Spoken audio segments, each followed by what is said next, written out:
Good morning, good afternoon, good evening. We are here today for yet another episode on spirituality. And I'm joined by Carolyne Gaithuma. She's going to tell us a bit more about herself. Today, we are going to talk more about failure. So stay tuned. So, welcome, Carolyne. Thank you for joining us. Thank you. Sounds weird hearing you calling me Caroline, but hey, I'm Carolyne Gaithuma. I'm a transformation coach. I am really excited to be having this conversation because it's one in very many conversations that we have. And of course, it's to do with some of my most treasured pet subjects, which is like failure has a personal development angle to it, spirituality is spirituality, and that's like where I live basically. So I'm really excited about being here, and yeah, let's have a chat and see where this goes. Oh my God. We Yeah. always discuss so many things. Yeah. We Yeah. should record all our conversations, but well, here we are. So tell us a bit about your spiritual journey. You know, my guru, Vishwananda Paramahamsa, has been saying a lot lately about the spiritual journey, and somebody asked what is the spiritual journey, and it was very interesting to hear his answer because he really simplified it and broke it down to the advancement of your perspective about yourself and the reality around you and others and God. That is what the spiritual journey is about. And to be honest, I have really grown when it comes to how I see myself, how I see the world, how I see God, how I see others. And this whole journey was sort of catalyzed, or rather, my awareness of this journey was catalyzed by an experience with depression.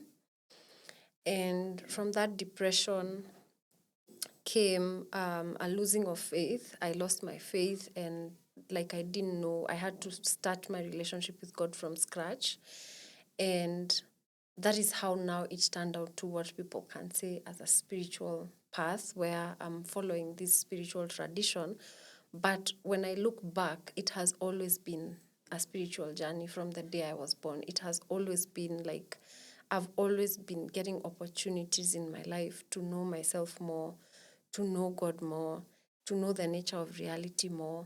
But then it takes some twists and turns. Like it becomes a professional twist, it becomes a mental health twist, and then it becomes a religious twist. But it's the same thing that is happening. I'm getting to more and more awareness of myself. Yeah. That's very interesting.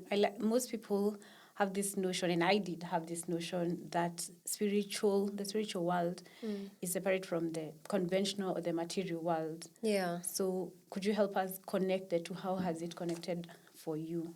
What do you say the convergence? Yeah, the convergence. I think it's, I love to think about this exercise we used to do in kindergarten, join the dots. It was very simple, very basic, but it's the joining of the dots that we began to see a picture forming, that we began to have a sense of how we ourselves can draw something, how we ourselves can make meaning out of something.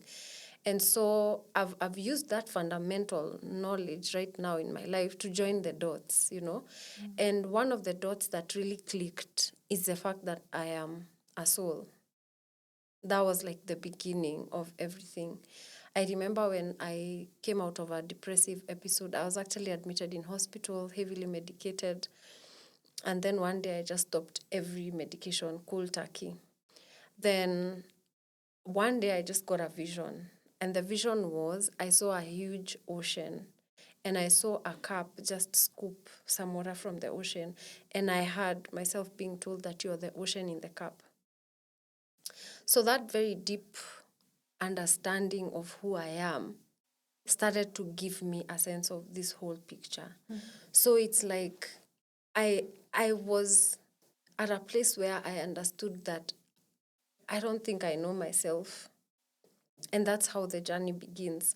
So it's like a huge part of your life, starting from childhood and a huge part of even our adulthood.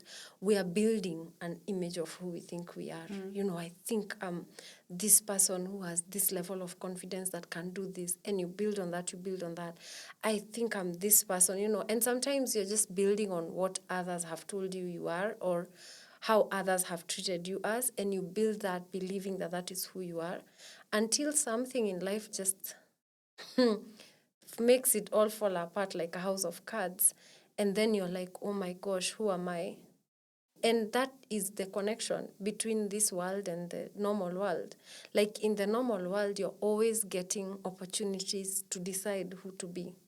Give But we us an don't see example that. of how this was for you. Like, who was Carolyne Gaithuma and who is she now? What's the difference? Wow, I was very earthbound, if I may say that. I was very focused on what I can achieve, what I can acquire, who I can know, and that is what was majorly my identity, you know. Then when after this vision, so there's my life before this vision and there's my life after this vision. Before this vision, I was this person who was looking externally for who I am. Like who I am was a factor that was being built in the outside world.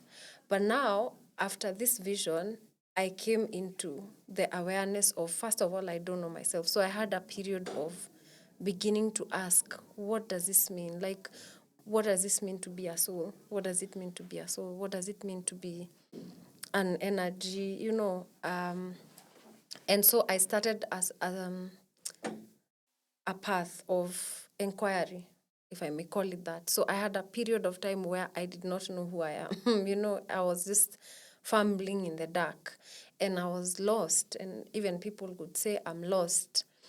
And then after that period, I started to uncover that, you know, different teachings from different people, Eckhart Tolle, Michael Beckwith, Ram Dass, you know, all these people I used to listen to. And I started to get a deeper understanding of the fact that there's energy, the fact that there's universe. And, you know, so I started getting this new information that started to recalibrate my perspective. And so then I started getting into meditation, visualization, and so my attention started to come back within. It's like I started to turn within and I started to look at the internal experience I'm having. I never used to look at my internal experience. The only time I used to look at it is when something hurts and I need to suppress it or push it down. But now it was like a conscious thing I'm doing. I'm sitting down with myself and I'm feeling what I'm feeling. And that has built the Carol that you see here today, because it's not that I can say that that has created experiences in my life, but it has helped me go through the experiences in my life in a different way than I used to. I have gone through experiences that could have crushed me now, like especially the last 5 years, and I have not gotten depressed. It's like if I look at the stuff that I have gone through after I got depressed, I'm like, man, I wouldn't have hacked this. For example, I lost my marriage. My parents got really sick. Like both of them were almost dying. At some point, it was like too much. Financial crisis that I've never managed to recover from. My own health issues, like I had serious health issues sometimes last year, and with no money, no insurance. So it's like those kind of things. You know, other things, because of the way I go through things, other things are forgotten, basically. It's because I don't hold on to what we call the bad experiences anymore, because I see them as valuable opportunities for me to discover more about who I am.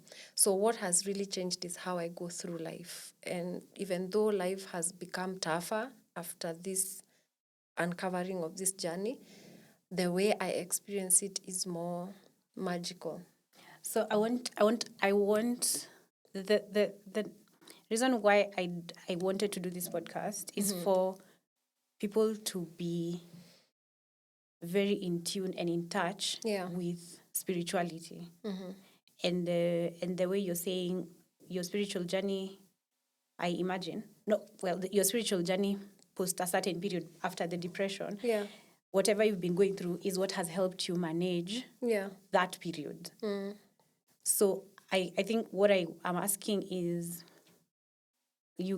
I want this to be very relatable. Yeah. So for example, the examples you've given of financial crisis, very many people are going through that. Yeah. Divorce, illness, and all those things. Yeah. Are things people are going through. And what I have seen, and I used to also go through this as well, I didn't know how to handle this before. I would probably crash. I personally I've never actually told this on this podcast. When I had a career crisis, I got sick. I fell sick. I got very severe ulcers that I got healed a bit later on. Sorry for another day.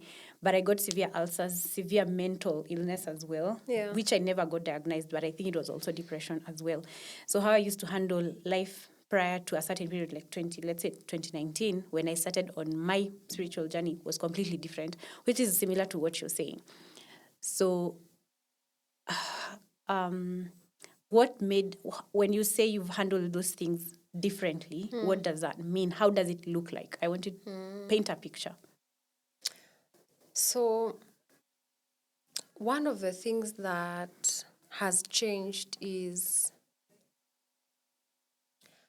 when you start to go within, things feel more intense. Like whatever anxiety you're feeling, because you're not numbing it, you're not distracting yourself, it tends to feel more intense. And so one of the things that I've done over this period is that I have increased my capacity to be with all emotions. So I've reduced the ways in which I distract myself. Like I used to distract myself with eating. I used to distract myself with shopping. I used to distract myself with alcohol. But now I feel like I have the capacity to actually sit with emotions and not feel like I want to grab something and put in my mouth, Because before I used to feel like it's shaking me to the core, I can't handle it, and I just instinctively, like without even thinking, I just go and move away from it. That's clear. Another thing that has changed is that because I have done this many, many, many times, I have developed a certain relationship with myself that makes me feel that I will be okay, even when something feels so intensely. Because I'm realizing that all the situations that I've been in my life, whether it's poverty, whether it's separation and heartbreak, whether it's physical pain, all of those things, they are so scary to us because we are afraid of feeling what it feels to be in that position. What we are afraid of is not the lack of money, is what we will feel as a result of the lack of money. So because I have been with myself and I have held myself, I have created the space to be with myself when I'm feeling these heavily intense emotions, I have developed a sense of trust with myself. Like even when I'm sitting through something that has just happened, like the most recent one was my mom getting sick, and she was really, really sick, like in the ICU. She was even talking about death and was telling us what to do in case she dies. Those heavy, intense emotions, I was able to even go there because I knew I can hold myself through it, So I, first of all, do not feel alone per se because I'm there with myself, if that makes sense. Like I don't go out looking for people. In fact, some of my friends tell me, why is it that you look like you're not going through whatever you're saying you're going through? Like I think even you've asked me that before. But it's because to a certain extent, I don't feel like I'm alone, but it's not because there's somebody else I can see. There's me. So I just have developed that, and that's as a result of doing it many times, yeah. How is that different from suppression? And you talked of capacity. You've increased your capacity to be able to deal with things that most people push away. Yeah. How did you increase that capacity? What did you use? And how is that different from suppression? How would someone know the difference? So how I increase the capacity, let me answer that first, is by doing it many times. And there are many tools that I have used, by the way, along the way to help me to be with myself, to be with my emotions at every point in my life. So there's meditation, there's binaural beats, there's, therapy, there's like so many modalities that I've used, hypnotherapy, modalities that I've used in my life that have allowed me to like hold myself there. Like you're in this fire, instead of running away, sit there with it and feel it. So doing it many, many times using many tools has helped me increase the capacity. So the difference between what I do and suppressing is when you feel something bubbling from within you, like a shame, a guilt, an anxiety. It's like there's first that attitude of, I don't want to feel this. That itself is suppression. And everything you do after that is a defense mechanism to prevent you from feeling it. So even that attitude is what I've been chipping away at, that I don't want to feel this. This feels so bad. This feels so negative. This feels so low. I don't want to feel it. So now what has changed is I have told myself I want to feel it. I want to feel it because that is who I am in this moment. Because I have also come to the awareness that I am not all these ideas that have been put on me. I'm not this psychological self. I am this experiencing that is happening in this body. So the more I pay attention to what is happening inside of my body, the more access I have to my true self. So there is the idea of running away from the reality of money, of not having money, of poverty, or just not having money, being broke. Because according to what you're saying, I'm running away from the feeling that I get when I realize I don't have money, or I'm broke, or I'm in poverty. Yeah. Which I have not. Once I sat with myself, I realized that it is that feeling of helplessness, and what I give meaning to, what that means about myself. So when I know I'm helpless, what do I make that mean about me? It means I'm out of control. It means maybe I'm lazy. It means maybe I'm not good enough, right? Yeah. And now what you're saying is I need to sit with it. Yeah. I need to sit with that feeling of helplessness. Yeah. And feel it in my body. Yes. And even now, as I'm talking, I can feel it here in my solar plexus. It's usually, the solar plexus is the center for power. Yeah.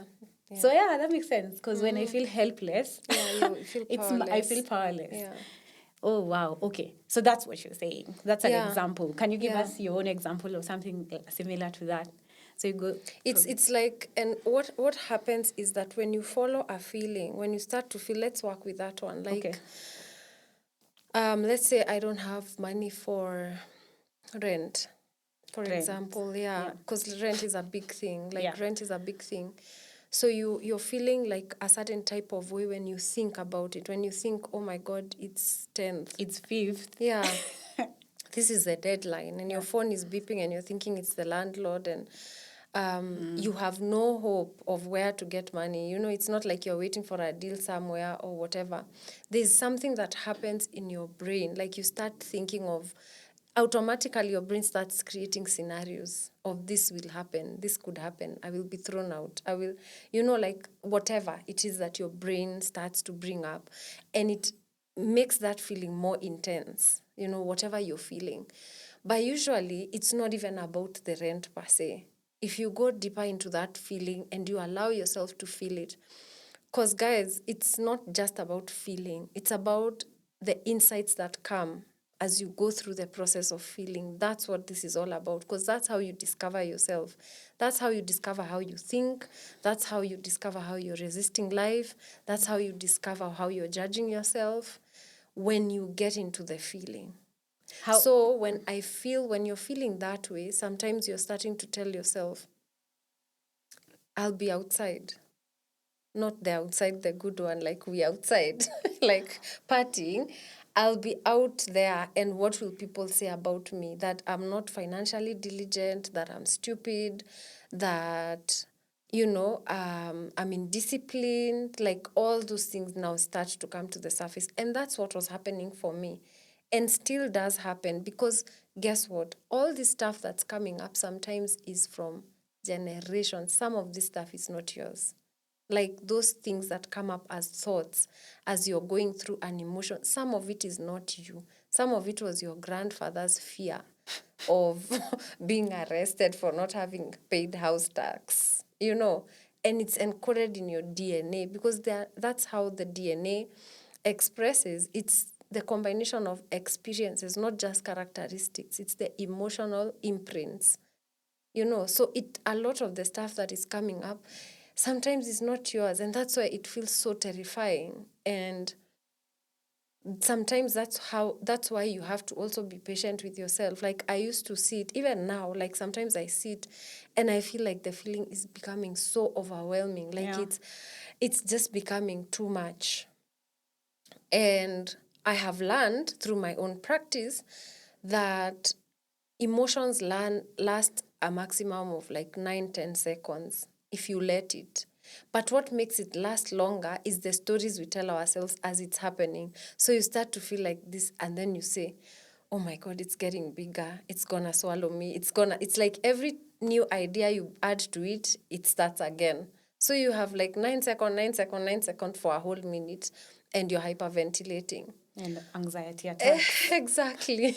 Yeah. So if you learn for me, what I have learned on my journey is to not even label it. Like, don't even give it a name. Tell yourself you don't know what it is. You've just been told it's anxiety. Where is proof that it's anxiety? It was just somebody's idea. So you discover it for yourself. So whatever you're feeling, instead of giving it a name, explore it. Like, where is it in my body? Is it hot or cold? Is it liquid or solid? Is it moving or stagnant? Like those kind of general questions of exploring, they help you go deeper and deeper into the emotional experience, and you get so much insight from it. And this is something I've tried to explain, but it can only be experienced. Yeah. Oh my God, yeah, I get that. You know what's funny? Yeah. Is that once the 10 seconds is up, that feeling disappears. Yeah. I think because what I've learned is that these emotions are there to give us insights. That's the intelligence of the creator. Yeah. The feeling actually goes away. Once you face your fear, it disappears like magic. Yeah, because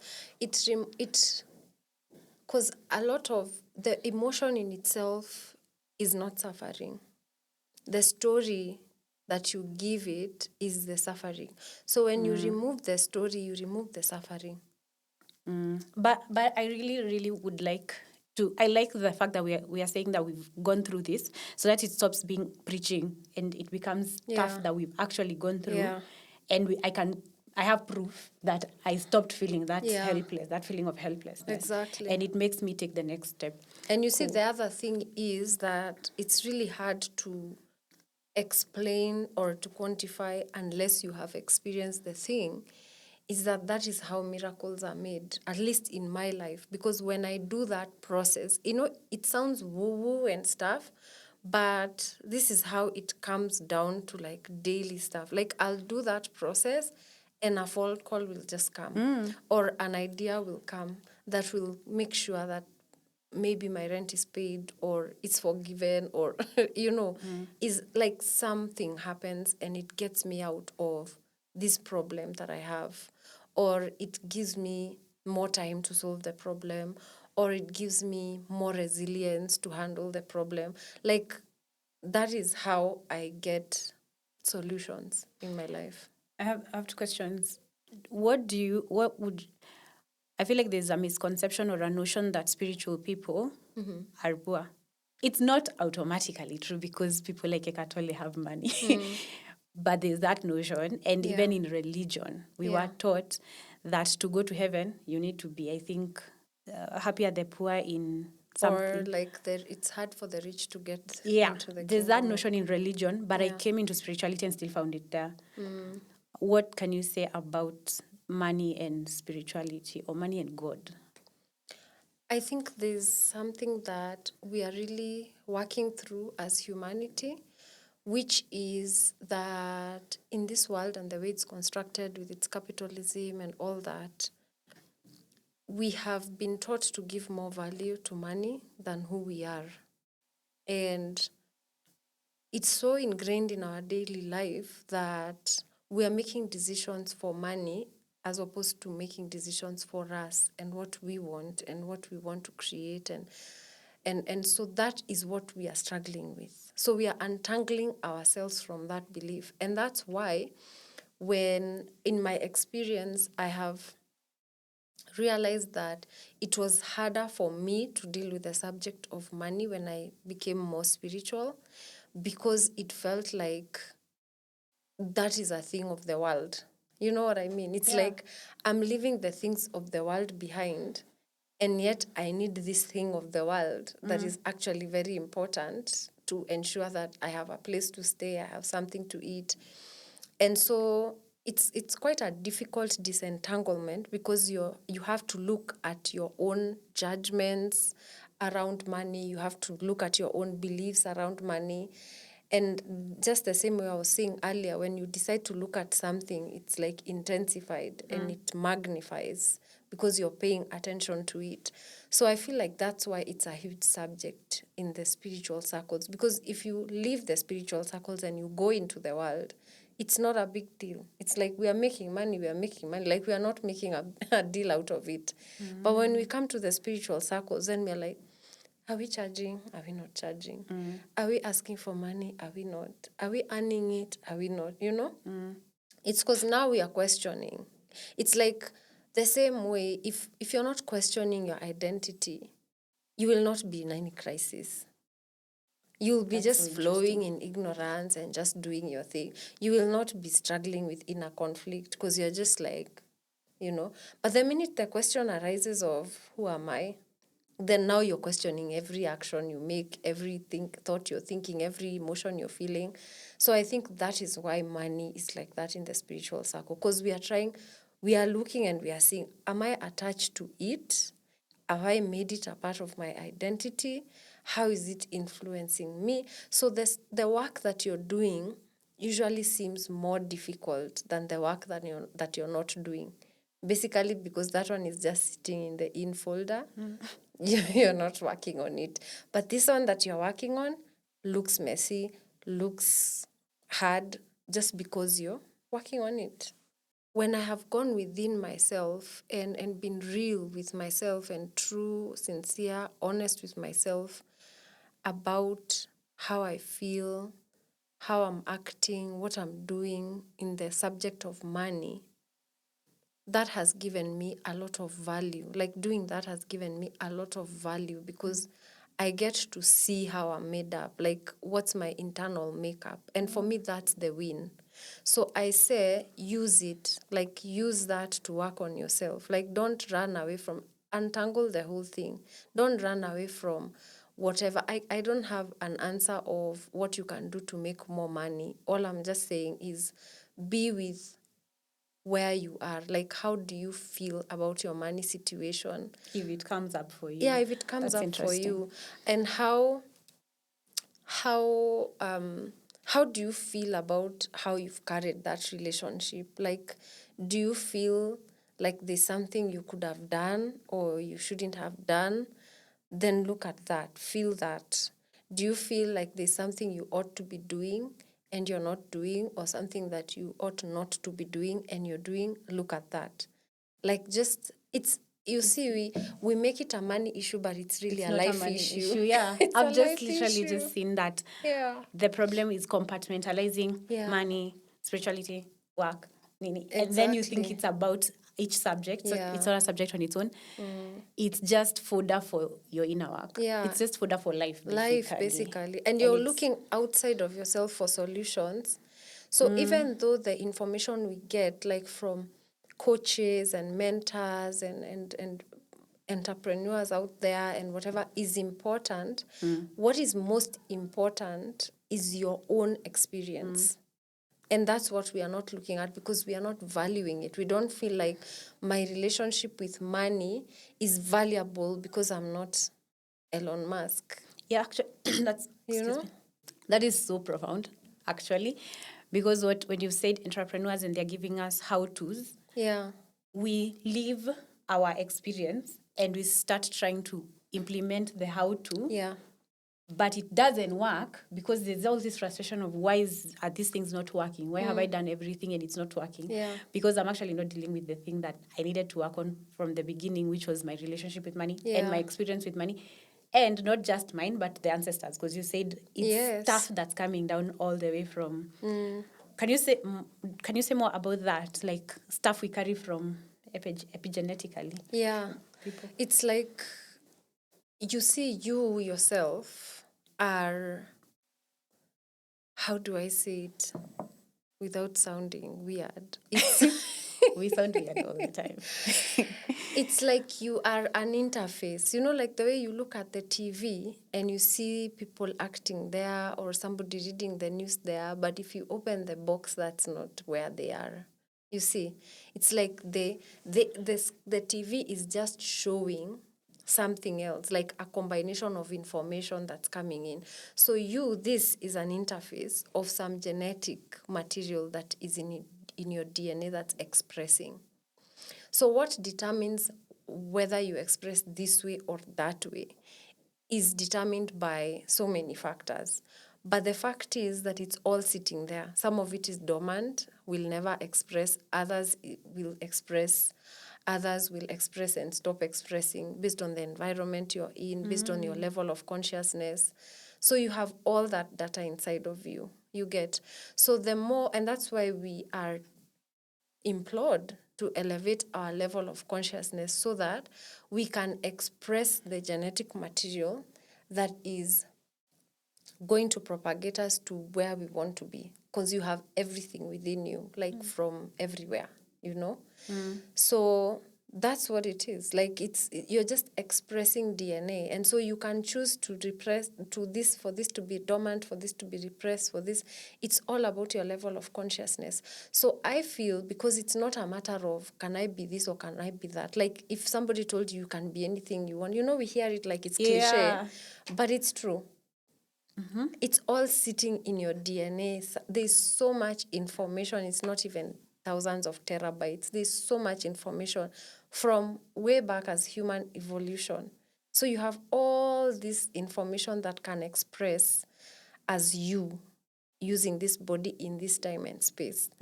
But the way you see yourself is what determines what expresses. Which is why it's important for you to meet your true self. Exactly. And what that entails is looking inside, using the tools that you mentioned earlier. Yeah. Okay. It's weaving into each other the more you talk. Yeah. Yeah, I'm seeing it. Okay. And that's why daily life is like where the magic happens. Yeah. It's not actually sitting in a temple somewhere chanting or praying, or that's not where it's at. It's like in your daily life. Are you feeling yourself? Are you connected with yourself as you're washing your dishes? Are you connected with yourself as you're talking to your kids? Are you connected with yourself when you're taking a walk? Or is your mind just out there looking? It's like we are out there looking for ourselves in others, in things, and we are leaving ourselves right here. There's something that came through for me today that was so powerful. I had never seen it like that. That whenever you are not thinking of yourself and you're not seeing yourself and you're like, you can't even remember yourself, that's when you are yourself. It's like, and I remembered what my guru always says, that service allows you to forget yourself. And when you forget yourself, it means that's when you are in yourself. It's like if you're in a car and you're looking out there and you're looking for that car, you won't find it because you're inside the car. That's funny. That's funny. Yeah. So if you can't see the car, it means you're in the car. Yeah. Right? So that's what happens. So, but whenever you're always seeing yourself in others, you're always seeing, they're doing this to me, they're doing this to me, you're seeing yourself in them. It means you're not in yourself. You're in your projections, you're projecting yourself instead of being yourself. Okay. Yeah.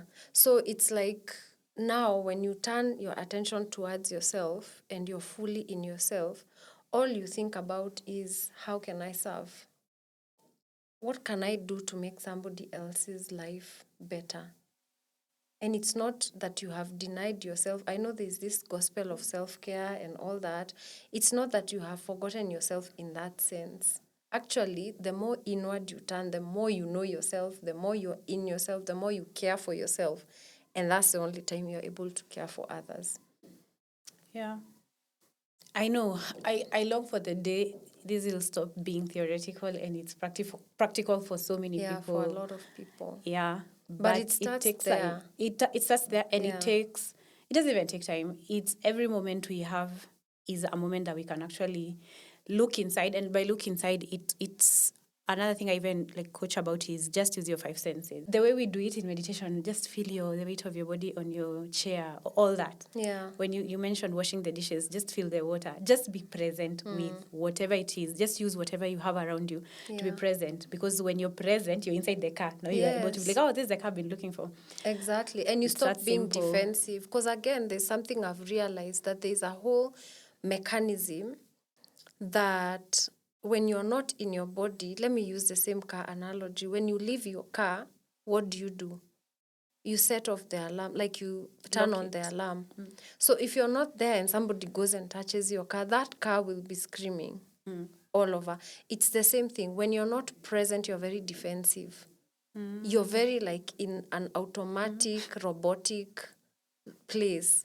So you're not even connecting with people. You're just responding to people in a very defensive way because you're not present. You're just in your past, or you're not operating from this present moment. And so you do not access opportunities for growth in this moment. You just recreate the past. And so it's so important what you're saying, and it's good that you're giving people tips, like just use your five senses. What am I hearing right now? What am I touching right now? I like to tell people, be where your body is. Like that's where you're meant to be. Like where your body is actually your highest point of manifestation. So just be present there. And when you're present there, then there's nothing else you need to do. Literally. Yeah, because you will just be moved. You will just be moved. You will just act. You'll find yourself acting in ways that surprise even you, achieving things that even you, get surprised at. But then I also think that there's something I usually feel that used to give me an imposter syndrome as a coach, especially. And that is the fact that I'm in my own process myself. So it's like I'm supporting people through a process of life, and then I am in the process myself. And a lot of people tend to measure success of a process with the certain outcome that is material, physical, and out there and external. So I used to have a very serious imposter syndrome because I used to feel like I'm talking to people about overcoming their limits, and I'm not a billionaire yet. I'm not having like as healthy relationships as I would The failures that you had imagined. listed earlier. Yeah, and I was like, what gives me the authority to support people and help people? And I realized that the success of this process is not anything external. It's that inner awareness that we build, that we grow. Like, do you know more about yourself and how you're internally made up than you did last week? Then you've succeeded, because that gives you the opportunity to make better decisions tomorrow. There are other factors that also hinder the external manifestation of success as you deem it. Oh, that makes sense. Because we don't know what karma we are dealing with. We don't know what samsaras we are dealing with. And so it could be anything. It could be like I have a huge file and I have to work on it for 3 lifetimes. You say that, when you say that, Yeah. it helped me as well because initially, actually for me, it was frustrating me. Because I used to feel like, wait, why am I coaching people and you have this karma? Yeah. It's now when you're giving me this other perspective. If you have this, you're bound by this karma and you come to me and I coach you, you will not probably get the outcome you thought you would get. Yeah. And what does that say about me as a coach? Yes, exactly. And at some point for me, how it felt was it demoralized me. It just made me feel like, then what am I even doing? This is bullshit. I don't want to do this anymore. That's how I saw it. But now you're saying it differently, like you're giving yourself permission to just do your work, do your duty. Yeah. So if I'm coaching someone, let me just coach them. Yeah. And do my best and let go of the outcome, because the outcome was what was demoralizing me. Because that's what your work is. Your work is not the outcome. The outcome is not up to you. I figured that a long time ago, because there are some people who came to me and they were in very high positions. Like if I was to look at it externally, people who are financially abundant, people who are who's and who's in society. And I would watch them telling other people how much I have helped them. And I would feel like if they really knew like my life, they would not say what they're saying. But they were not saying that about me. They were saying about their experience, the experience they had had and the support and the help they had gotten from the process with me. And I realized I'm out of this equation. Kwa nini najingiza?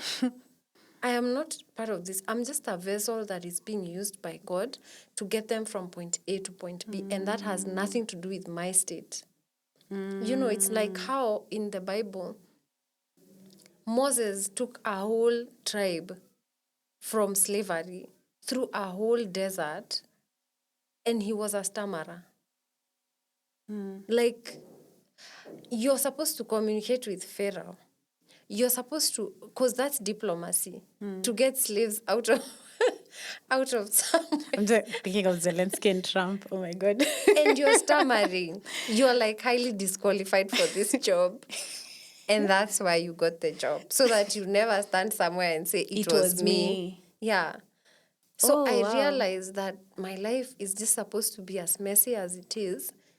And I'm supposed to help people as much as I am. And that's a paradox. That's helpful for me. Thank you.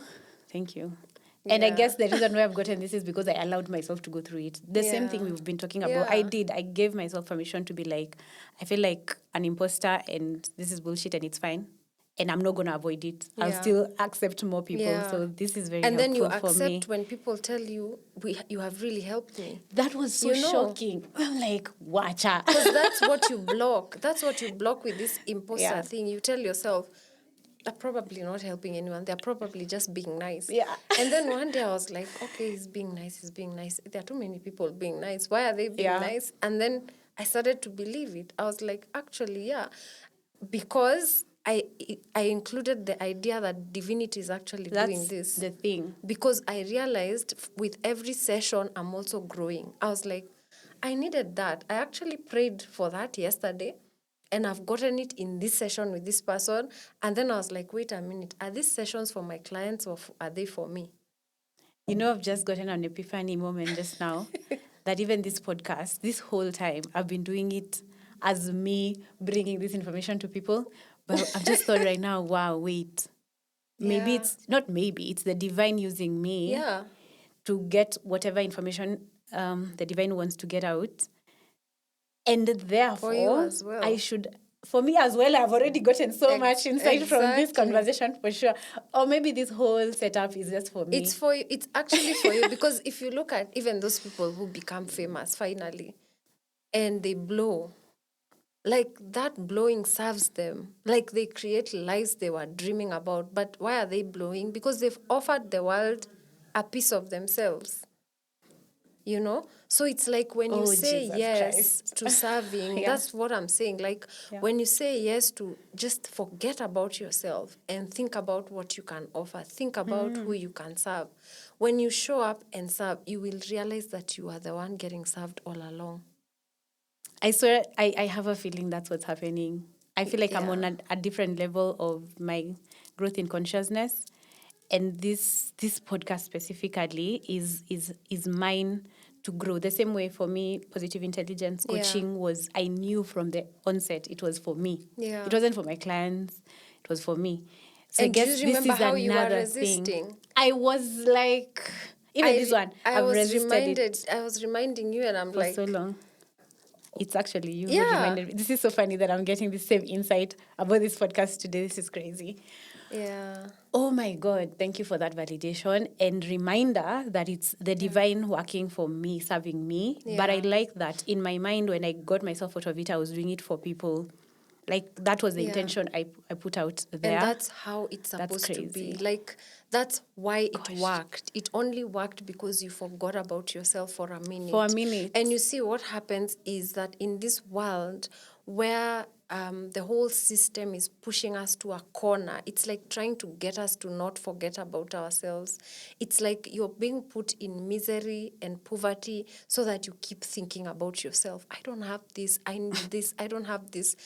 And you can choose to turn the other way. You can choose to say, the economy is so bad, I'm going to look for someone to help every day, every week. Instead of thinking the economy is so bad, I need to hustle. I need to find a way to survive. No, the economy is so bad, find somebody who really needs help and help them. Because when you stop thinking about yourself, that's when you will be yourself. And when you be yourself, then you'll be in highly abundant frequency. That's highly true. fulfilling frequency. The connection between that and failure is when you are at the center of your own agenda, like you're just gonna be in your weakness. You're gonna be thinking about, I don't have this, I can't do this, and so the fear of failure becomes very real. And I remember there's something that our country Swami keeps saying, like, if a house is on fire and there's someone you need to save in that house, do you start thinking, what will they think? Am I smart enough? You don't. Like, you just think, I need to get them out of that fire. So when you have that mindset of looking out at, can I help today? Like, how can I serve today? That is how you overcome your limits. That's how you get past your fear of failure. That doesn't mean you won't fail. But when you do fail, there's going to be a different experience. It won't be reflecting on your identity because you're not so attached on your identity at that particular point. It's like you forget yourself when you're serving. And so it doesn't really become a fail. It just becomes a different outcome. It's just because you're not attached to the outcome. You're just like, my duty is to come and have this conversation. Who listens, how many like, that's not up to me. You see, if we do it and there's only one like or no comment or whatever, that is just a different outcome. I will not relate with it as failure, because failure for me would have been not coming, and I know I should come. That is what failure is, So it's like you redefine how you make meaning in life. I get you. Failure. As you're speaking, I'm just thinking of all the fails, all my fails, all my failures, and wondering if I define them differently or I could redefine them right now. I will give us yours as I think about mine and so far. Because I know you are a big shot way back. I know you're a big shot now, but what are your failures? Big shot. What are your failures? I feel like even before I speak about any of my failures, is that was a huge identity for me. And the identity. Why I'm asking this is because, like I said, I want this to be something so real. Like, I want when someone listens to this, they're like, that's me. And oh my God, I've been thinking about it this way, like that. Then the solution is this other thing. Yeah, I think for me, I used to see myself as a failure. Generally. Yeah, generally. And I think it's because I was looking at myself through the lens of what society expected me to be. I'm a university graduate, and I did well in college. I'm the child of a lay leader in a church. I'm a mother. I'm a woman. And because of all those labels, there is what I don't know where we read that script from, but there is a certain expectation that as a mother, you're supposed to do like this, you're supposed to be like this with your children. as a wife, you're supposed to be like this, like all those things. So when I measure myself against who I had imagined myself to be, I failed. Because I do not have a conventional job. So I don't have like a monthly salary. So it's like like even just paying the bills ni kubahatisha, that's a fail. I was married and I got separated, that's a fail. I'm a mother who is the visiting co-parent of her children, that's a fail. I was born a Christian, raised a Christian. I am now Hindu, that's a fail.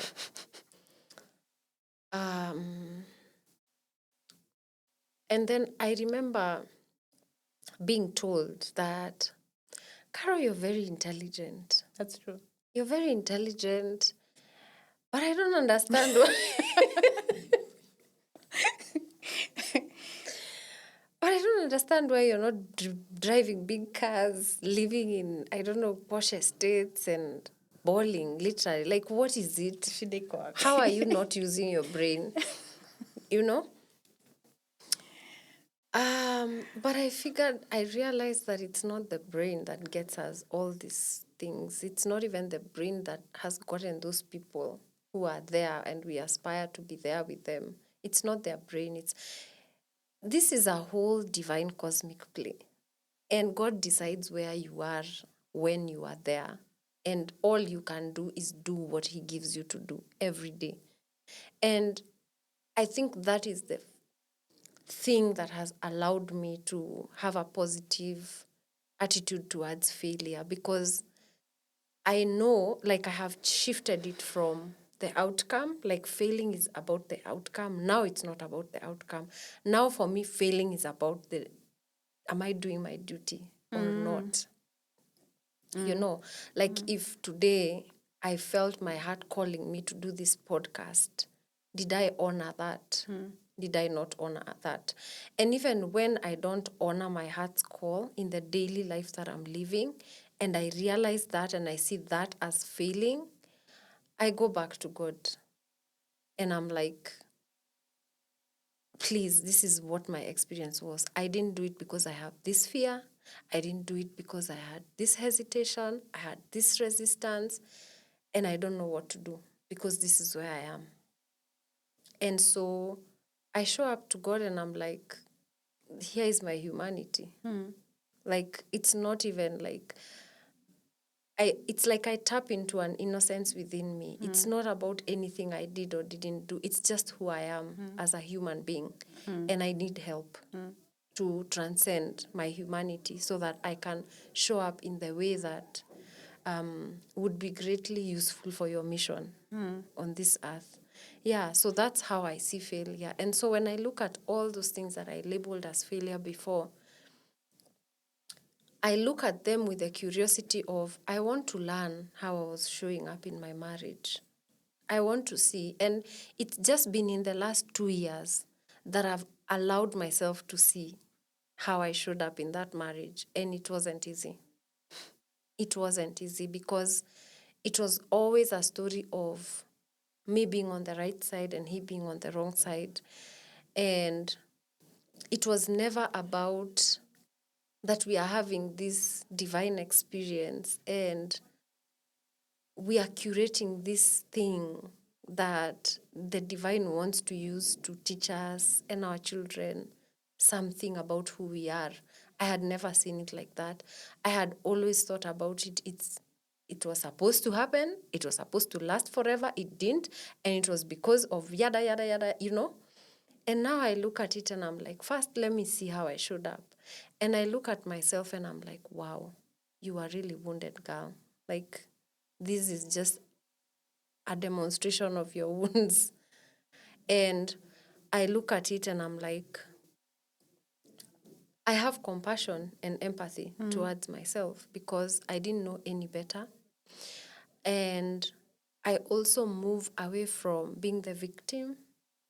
And for a minute, I saw myself as the villain, and it really scared me. And then I saw that there was no villain, there was no victim. We were just being used by God to be together and create these children and do this thing that He only knows what He's doing, you know? And so I cannot fault myself, I cannot fault Him for anything, because when I look at everything now, it's beautiful. And also to meet yourself, because you talked about And that's what meeting makes yourself. that's what makes it beautiful. Because the minute I have seen myself, I can see Him and I can see His struggles, and I can imagine what might have been going through, like his pain, his struggle, and there's love there, like some heart opening happens, and it stops being this messy, crazy situation that I need to hide, I need to avoid talking about, I need to avoid looking at. And it becomes a very fundamental part of my growth and my life. And I release the negative charge around it. And we become free, both of us, you know. Because even when I think about it, it's not a negative experience. You know what's just come up for me right now is when you talk of meeting yourself, I was just thinking, who is this self? What is what's this self like? What's the vessel holding this self? What's the soul? Very conceptual. Yeah. But when you spoke about compassion and empathy and love, I just remembered we say God is love, which was going to be another question I was going to ask you. But let me just let this out. So God is love, right? And you talked of love. So when you finally went and met when you did all that process, Yeah. you saw love there. And I remembered God is love, and we are the essence of God. We are. Yes. So when the self that I was just asking, who is this self, is that love, Yeah. and the manifestations of this self is empathy, compassion, forgiveness, Yeah. all those things. And what to tie everything together is when we go through life at every given moment, what we were saying earlier, those are the things that we are trying to get to. Yes. That's what's inside. When we talk of the inside world, when we talk of coming to yourself, that is what we should be on the lookout for. Yeah. That is who we are. That is the manifestation of our soul or our true self. Yeah. The compassion, the love, the things even in the Bible, or the manifestations of love. Love is kindness. Love is all those things. So that's who That's to who look we out are. for. Because Yeah. I really want it to be practical. That's how you know that you're on the right track. And you know, it's not a concept. It's not an idea. And you don't become kind and compassionate because you've been told, or because you're trying to manufacture and engineer yourself to be that. No, it's a feeling that you feel within you when you come to a certain realization after you have faced yourself. Like that feeling, I was saying, like, go deep into that feeling and connect with your body and how your body is feeling around this. And the more you connect with that, the more you start getting insights that now start actually triggering the you that is this compassion, because it's like you feel it. You feel so much love for people. You feel so much compassion for people that you hated, you know? And even for yourself. Even for yourself, because it starts with yourself. Like you can't see another person unless you've seen yourself, you know? So you see yourself and you're like, oh my God, I was so wounded. Like, and you're looking at the stuff that you did that you've been avoiding to look at, the one that you've been projecting and saying, it's because he did, it's because, you know, you're not looking at the good stuff that you did, like, oh my God, that's not the stuff that transforms you. Yeah. It's the stuff that you did that was nasty. Like, the tone you used to use, the words you used to use, how you used to behave around the person, how you used to think about the person. You look at that and you're like, oh my gosh, like I'm actually the villain. And I think it was you I was telling the other day that we've been sitting in a seminar, written victims meeting, and now we just need to go out and change the sign to villains meeting, because where? We are the perpetrators. We are the perpetrators. And we want everyone outside of us to change. Yes. The world needs to change because we are the victims. But then when you become the villain, then you develop a certain level of compassion for yourself. Because you can't run from yourself. The way you feel is the way you feel. If you feel nasty about something you did, that's how you are. And you are experiencing your own karma, by the way. That's Because true. if you hurt someone and you allow yourself to see how you hurt them, you will start to feel how they felt. And that's how you resolve the karma. Because now you've paid for it. Now you're free, you can go. You can love now. And but before that, you can't. The other thing that's interesting is that in the event that practically happens, when you have met yourself, then you're separated or you're divorced, and I know this is going to be controversial, but once you're done with your karma, even if you divorce or separate, it's not a bad thing anymore. Yeah. You've finished your soul tie with them, or you finished your business with this person. Yeah. You are free to go. Yeah, exactly. And that changes the dynamic, which is also another script in society which says, oh, divorce is bad. I know, it's controversial, but once you're done with your karma, in fact, it's the other way around. We are together, and I keep saying this about relationships, and I'm no authority on relationships for sure, but I know what I know. We are brought together, even me and you have karma. We are brought together with whoever we are brought together with because we have unfinished business. The moment that business is finished, you're free to go. So however it looks, it manifests on the outside world, is inconsequential. The same way we were saying, it's not a money conversation, it's a you conversation. It's about you doing the work. Yes. Once you're done doing the work, it can look however. The outcome can be whatever the outcome can be. That's not our business. And it's not even, Rose, it's not even that you're free to go. You're free to love. That's true also. And it's, because going is like detachment. It's like you allow the other person to be free to be who they are. And even if that doesn't include you, you don't stop loving them, And love is not this up and down emotion that we have. It's a very solid, anchoring, centering, grounding feeling of I allow you to be who you are and I accept you exactly as you are. Yeah. And you don't need to change for me. You don't need to do anything for me. Now, coming to that place, you will only come to that place if you have seen yourself, because you will see that you're not what you have been thinking you are. We like to put aside the things that we do to people, especially the betraying, the gossiping, the backbiting, the manipulating. We like to put it at the back. And what it does, in the shadows, it becomes a projection right over your head. You don't see it. You see it in the other person and you think it's them. But it's you. And so for me, I have begun to uncover those, call them shadows, by allowing myself to see my failures. And as I said, my failures are the moments that I'm meant to act and I don't act. The moment I'm meant to not act and I act. The moment I'm meant to do things in a certain way and I do them in the opposite way. Those are the brilliant moments. Those are the magical moments. So that's why failing is like seriously important. And it's such a resource on this journey of discovering ourselves, because it allows us to see the things that we need to allow and accept. Because the reason why we judge even others, it's because we think they have failed. You don't judge people who you think have succeeded. Yeah, that goes without saying.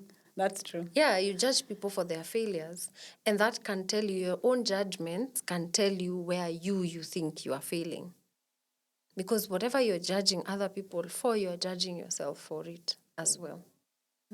So you can use your failures to grow.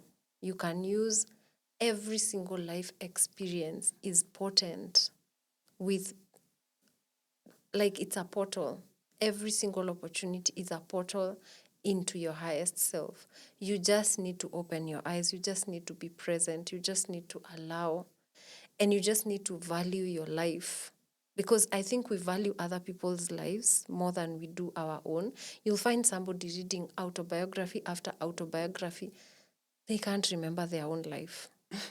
They can't remember their own story. Your own story is the one that's meant to liberate you, not another person's story. That one, the other person's story is just meant to be like, you know how we go to the gym and then we meet at that restaurant and we are refreshing together? That's what other people's stories are. But huko kwa gym, it's you and your story. Yeah. Interesting. What I think I noticed that I haven't done yet for sure is my failures. Failed legal in the eyes of society, because if you ask me, I'm fine. And that's the other thing. Like, failure is not what other people are saying that Yeah. you have failed at. Don't count that as failure. Failure is what you yourself believe you have failed, because that's what you are avoiding to look at. That's what you need to look at. If society says you failed in law and you don't think you have, it doesn't matter. It doesn't grow you, doesn't trigger you, doesn't touch you. But what you yourself believe you failed at, that's what you Hiyo need ndo to look shida. at.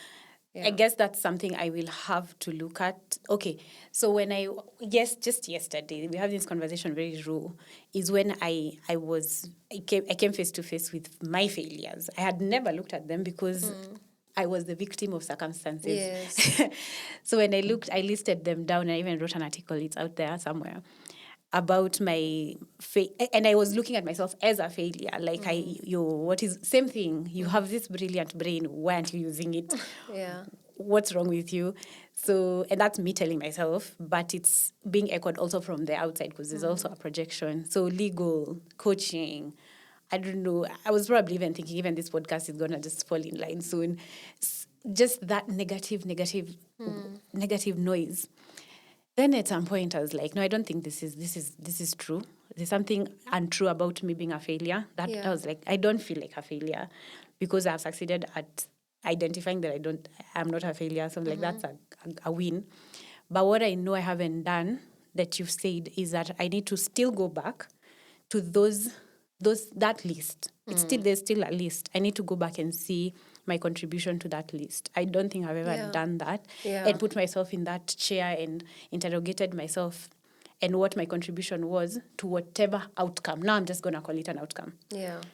It's a degree that I'm not practicing in. So that outcome, what did I contribute to? And then take responsibility, feel what I'll feel, notice the feelings in my body and transcend them. Yeah.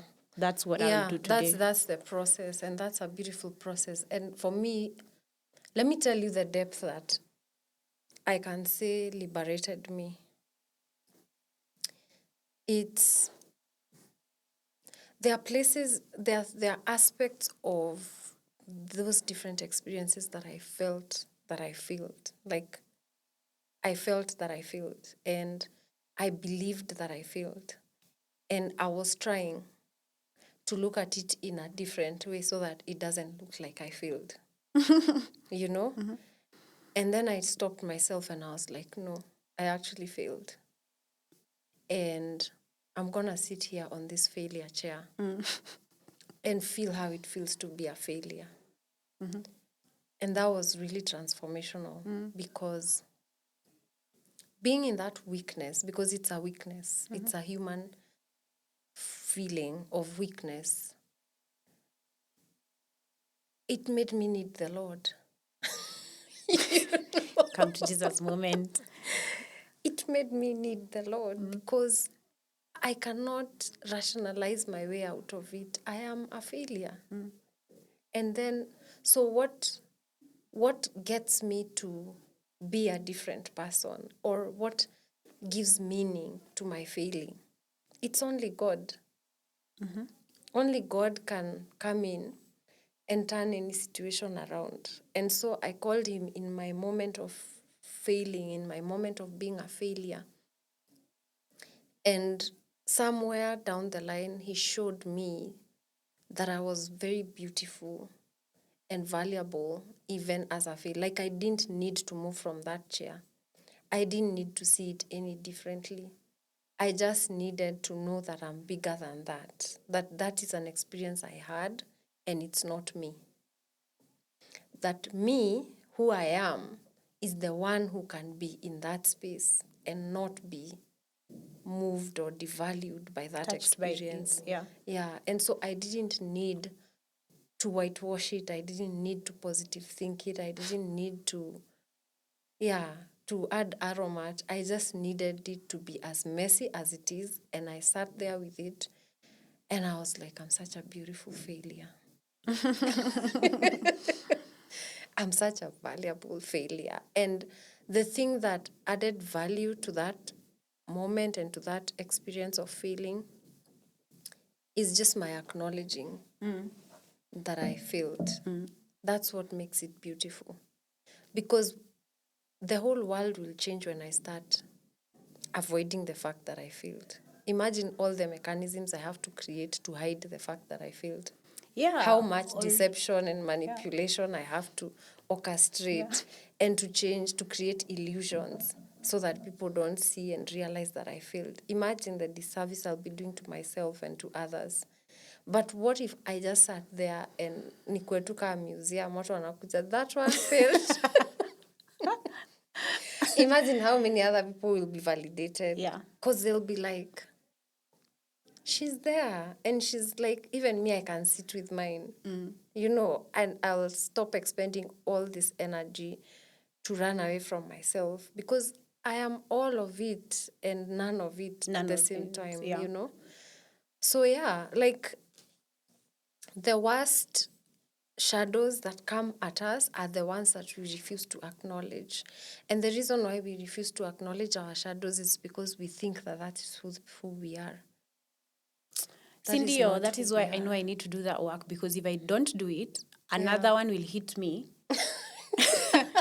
And it's going to be trying to tell me, yo, hello, hi, I'm here again for you to acknowledge me. I know I haven't done that. I have done some part of the work, but there's this sitting with it and just letting it simmer and sip and go through it now. Yeah, exactly. And once I'm through it, I know I'll move into the next blueprint of my life. Yes, exactly. So that's work I need to do and where? But I get why people run away, because I'm already seeing how I won't do it tonight. You know, I'll do it tomorrow or the next day. I've been telling people in my program that, listen, yes, there's what you're feeling as a sensation in your body. There's the anxiety that you're feeling, the tightening of your neck, of your diaphragm, of your hands, the clenching of your jaw, like all those, you know, the kiwaru in your throat. Yeah. There's all that you're feeling. That is the experience you're having. But there's another one that you're very oblivious of. And that is your response to that experience. And that's where it's at. Like the internal mechanisms that come up for you to avoid that kiwaru. It's like there's another layer of experience that you're having on top of the experience. So it's like the internal pushing away of, and that's what you need to notice. Because that's the thing that's holding you back. That's the thing that's holding you back. And that's why these experiences are so profound, they're so valuable, because they allow us to see how we have built ourselves inside. You know, like I remember I went for a silent retreat and we were to sit in meditation for like 2 hours without changing position. And I remember there was a war in my mind. Like, because the mind is trying to move the body by force. You know, the mind it's the one that controls the body, and it's used to controlling the body in the way that it wants. It's not used to this other force that now is directing it. No, we are sitting. No, we are focusing on this. It's not meant, like it's not been mastered. I've not mastered my mind, so it's wild. So I sat with it and I'm feeling like, and then it's bringing up pains all over my body. Look at this pain, look at this pain. And then the thoughts are coming to my mind. This leg will break, you will cut off, you know. The pain is too much. At some point, I lost it. Like I lost sight of the process and I caught myself walking to the bathroom. Like, how did I stand up and start moving? That is how strong the mind is. Like, it's literally making you run away from your internal experience.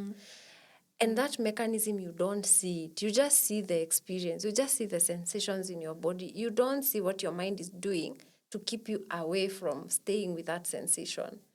But if you make it a point of noticing that, sasa wachana na sensation, sasa notice the mechanism of how you're responding to it. That's where the transformation happens. Because that's where you change your response and your reaction to your bodily sensations. And when you change your response to them, now you've started to master your mind. Now you have started to, your soul has started to be in charge. Wow, that's beautiful. You know, Krishna in the Bhagavad Gita speaks of our minds being our best friend or our worst enemy. Yeah. When you say mastering the mind and now taking control, the reins, Yeah. then that's when the soul is taking the reins and you start being in control of even life itself. Yeah. Because that is the other thing that people are trying to do, get control of a life. Yeah. And we are running helter-skelter, And looking for control, but it's lose control, basically. Yeah, that's the irony. Yeah. We are out of control and there's nothing. All those, since the time of evolution, there's no way we can be doing the same thing over and over and over again and expect different results. We have to do something differently That's this one time. insanity, said Albert We are Einstein. insane. We are Like insane. 8 billion Yeah. insane asylum. This is an asylum, this world.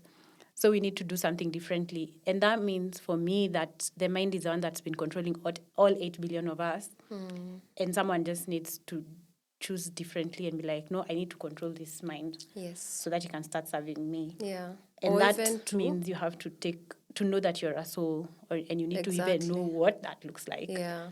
To know when it's in control or out of control. Yeah. I was about to say it's not even like to control it per se, it's to transcend it. Transcend the mind. Yeah. Yeah. It's like after you're able to control it, to transcend it. But you Yeah. see, I don't know whether the transcendence that's when God comes in. It's to actually help not you to transcend it, because it's God. And actually even taking control of your mind is not you, because you can't do that, because if you could do that, you would have done that already, you know. It's just to surrender control to the divine will. And you're like, I get that I'm here out of a very precise, scientifically accurate calculation somewhere. There's no coincidence that I'm here. And so I'm gonna choose to be here. That's all you need to do. And when you choose to be here and this moment is heavy and it's intense and whatever, you can ask for help.